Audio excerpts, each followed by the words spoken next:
如果唔係8年前嗰場大火，呢度可能會係國際化商貿中心，珠海唯一中國歷史文化名街斗門舊街。明朝嘉靖年間，呢度已成墟市。20世紀20年代係舊街最旺嘅時候，200幾間商號佈滿街巷，成日車水馬龍，人聲鼎沸。連港澳同廣州嘅商船都日日穿梭，洋貨同埋本地商品堆滿街巷。呢度有布匹店、米鋪，仲有百貨店、中藥鋪、錢莊，樣樣齊全。貨物從嶺南特產到西洋洋貨，暢銷海內外。沿路中西合璧嘅騎樓藏住當時粵商嘅大智慧。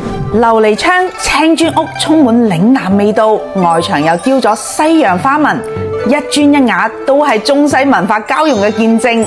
清末民初呢度仲有7間金山莊，專門做僑匯生意。華僑喺海外賺咗錢，都通過呢度匯返家鄉，起學校、做善事、建屋置業，令斗門成為當年珠江口西岸嘅商貿樞紐同粵澳交流要道。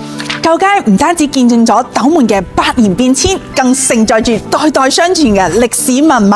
仲想睇啲咩？留言話我知啊！